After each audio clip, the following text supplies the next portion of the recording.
ಪರೋತ್ತಮ ಲೀಲಾಮೃತ. ಲೇಖಕರು ಶ್ರೀಮತಿ ನಾಗಮಣಿ ಲಕ್ಷ್ಮಣ್. ಪಾದಪುಷ್ಪ 10. ಅನುಗ್ರಹ ವಿಶೇಷ ಮತ್ತು ಸದ್ಗುರುವಿನ ಮಾನಸ ಸನ್ಯಾಸ. ಮಕ್ಕಳು ಮೊಮ್ಮಕ್ಕಳೆಲ್ಲ ಹಬ್ಬ ಮುಗಿಸಿ ಬೆಂಗಳೂರಿಗೆ ಹೊರಟರು. ಮುಂದೆ ನಾನೊಬ್ಬಳೇ ಸದ್ಗುರುವಿನ ಲೀಲಾಮೃತದ ಸಾರವನ್ನು ಮನದಲ್ಲೇ ಸವಿಯುತ್ತಾ ತಮ್ಮ ಮುಂದೆ ಪ್ರಸ್ತುತಪಡಿಸಬೇಕಿದೆ. ಗುರುಮಾತೆಯಾದ ಶ್ರೀಮತಿ ಅಂಬಿಕಾ ರವೀಂದ್ರ ಅವರು ತಿಳಿಸಿದ ವಿಶೇಷ ಅನುಗ್ರಹದ ಬಗ್ಗೆ ವಿವರಣೆ. ಶ್ರೀ ಶ್ರೀಕಾಂತಾನಂದ ಸರಸ್ವತಿ ಅವರು 1998ನೇ ಇಸವಿ ಮೇ ತಿಂಗಳಲ್ಲಿ ಮೈಸೂರಿನಲ್ಲಿ ಅವರ ಅಜ್ಜಿ ತಾತನವರ ಮನೆಯಲ್ಲಿ ಬೇಸಿಗೆ ರಜೆಯಲ್ಲಿ ಇರುತ್ತಿದ್ದರು. ದಿನಾಂಕ 19/5/1998 ಬೆಳಗಿನ ಜಾವ ಬ್ರಾಹ್ಮಿ ಮುಹೂರ್ತದಲ್ಲಿ ಶ್ರೀ ಶಂಕರಲಿಂಗ ಭಗವಾನರು ಶ್ರೀ ಶ್ರೀಕಾಂತ್ರವರಿಗೆ ಅನುಗ್ರಹ ಮಾಡಿದರು.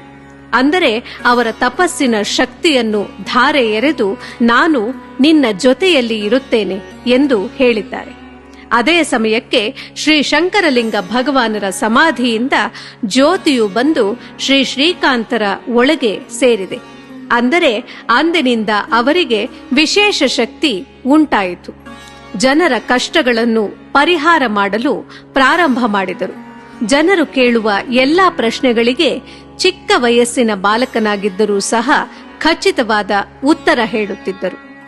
ಅವರ ಜೊತೆಗೆ ಹಿಂದಿನ ಮತ್ತು ಮುಂದಿನ ವರ್ಷಗಳ ದಿನಾಂಕ ಹೇಳಿದರೆ ಸರಿಯಾಗಿ ಇಂತಹ ವಾರ ಎಂದು ಹೇಳುತ್ತಿದ್ದರು.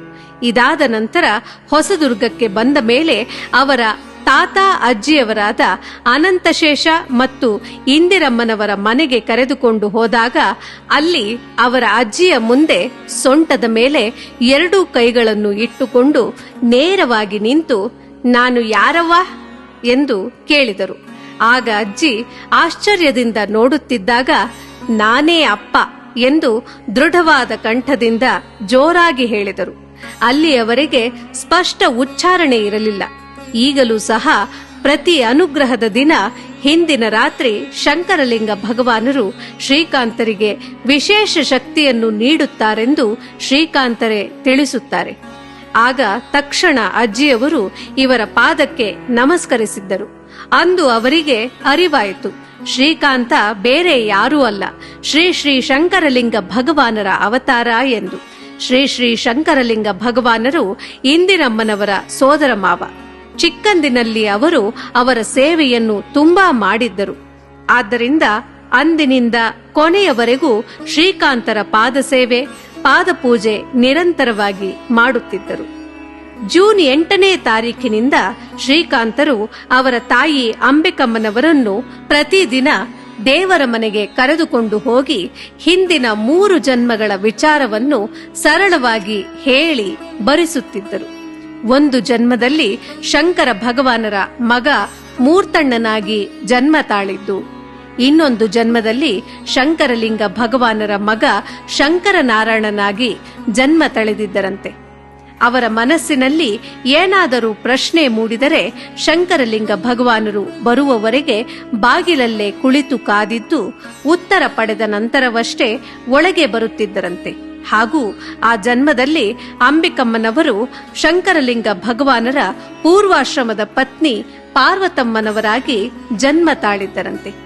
ಮತ್ತೊಂದು ಜನ್ಮದಲ್ಲಿ ಗುರುಭಕ್ತರಾಗಿ ಜನ್ಮ ತಾಳಿದ್ದು ಅವರ ಮನೆಯ ಕೊಟ್ಟಿಗೆಯಲ್ಲಿದ್ದ ಎತ್ತಿನ ಬಳಿ ಯಾವಾಗಲೂ ಮಾತನಾಡುತ್ತಾ ಮುಂದಿನ ಜನ್ಮದಲ್ಲಿ ನೀನು ನನ್ನ ತಂದೆಯಾಗಿ ಜನ್ಮ ತಾಳುವೆ, ನಾನು ನಿನ್ನ ಮಗನಾಗಿ ಜನ್ಮ ತಾಳುತ್ತೇನೆ ಎಂದು ಹೇಳುತ್ತಿದ್ದರಂತೆ.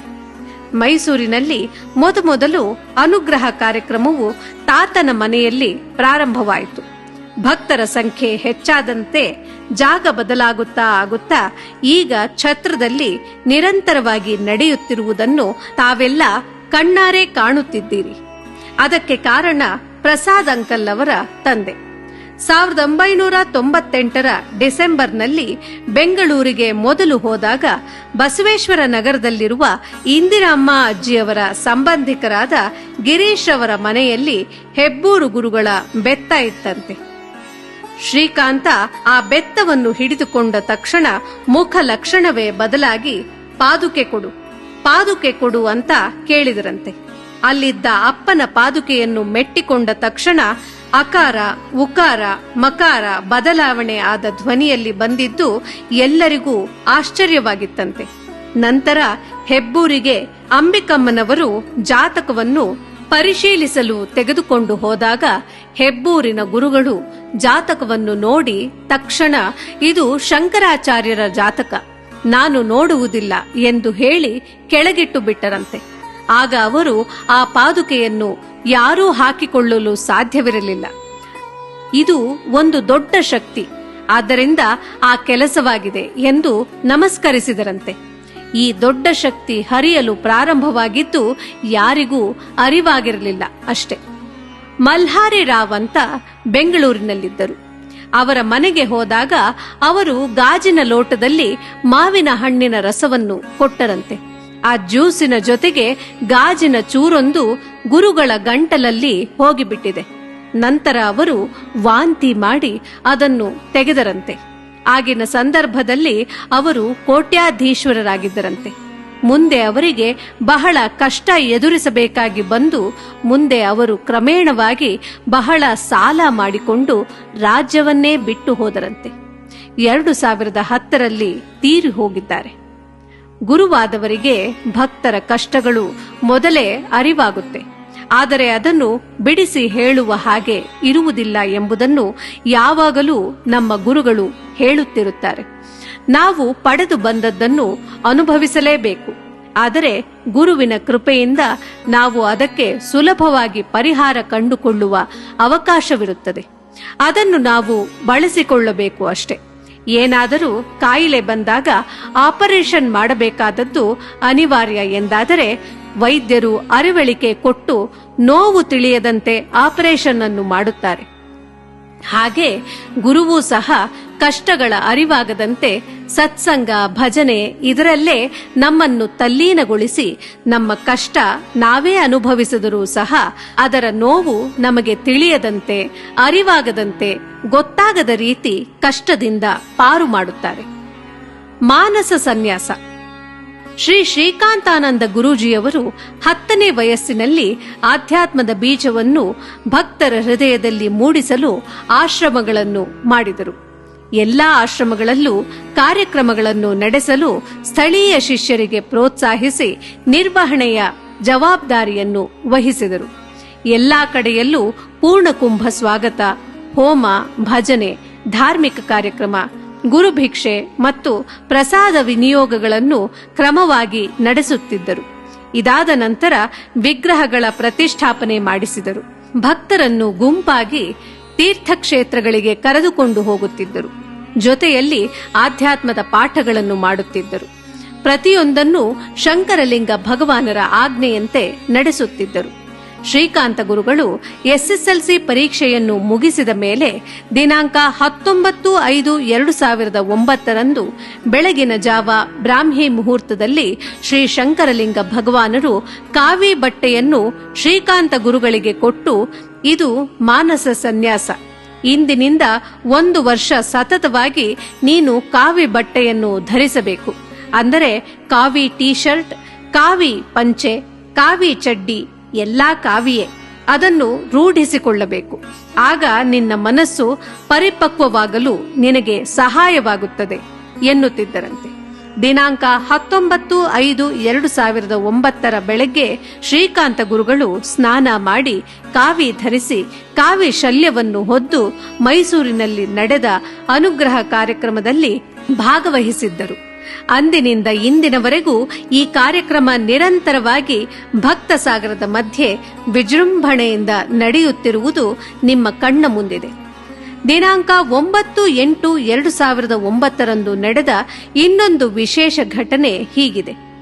ಮೈಸೂರಿನ ಪ್ರಸಾದ್ ಅಂಕಲ್ ಅವರ ಚಿಕ್ಕಪ್ಪ ರಾಮಸ್ವಾಮಿ ಅವರು ಬರೋಡಾದಲ್ಲಿ ಇದ್ದರಂತೆ. ಅವರ ಮನೆಯ ಪಕ್ಕದಲ್ಲಿ ಗುಪ್ತಾ ಎಂಬುವವರು ವಾಸವಾಗಿದ್ದರು. ಅವರ ಮಗಳಿಗೆ ಕಾಯಿಲೆ ಬಂದು ಹಾಸಿಗೆಯಿಂದ ಏಳಲೂ ಆಗದೆ ಇರುವ ಸ್ಥಿತಿಯಲ್ಲಿದ್ದರು.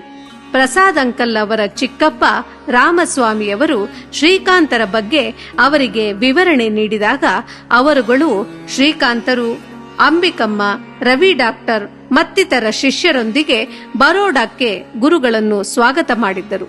ಗುರುಗಳು ಹುಡುಗಿ, ತಾಯಿ, ತಂದೆ ಇವರುಗಳಿಗೆ ಒಬ್ಬರಿಂದೊಬ್ಬರಿಗೆ ಹಾರವನ್ನು ಬದಲಾಯಿಸಿದ್ದು, ನಂತರ ಅವಳು ಎದ್ದು ಓಡಾಡಿದಳಂತೆ.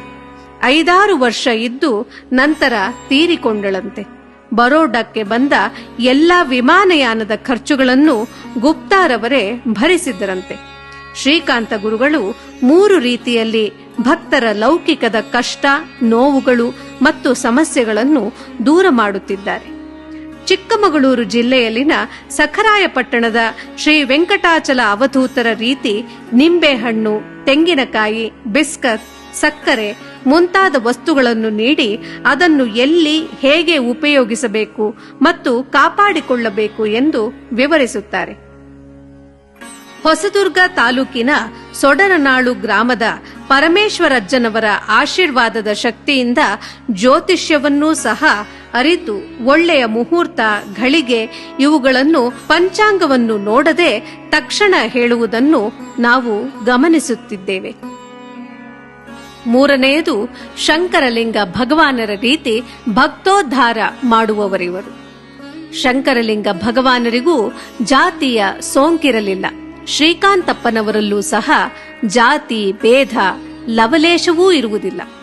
ಎಲ್ಲರಲ್ಲೂ ಸಮಾನ ಭಾವವನ್ನು ಹೊಂದಿರುವುದನ್ನು ನಾವು ಕಾಣಬಹುದು. ಪ್ರೀತಿಯೇ ಅವರ ಸೂತ್ರ.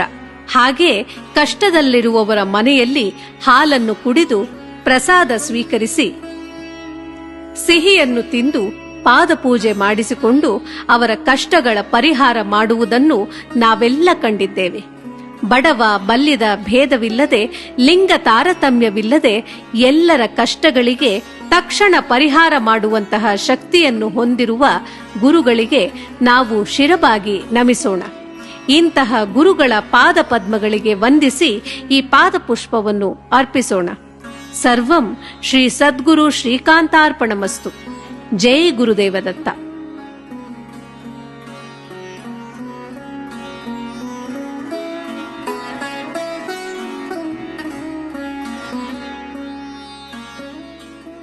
ಶ್ರೀಕಾಂತ ಯೋಗೇಂದ್ರಮಹಂ ನಮಾಮಿ.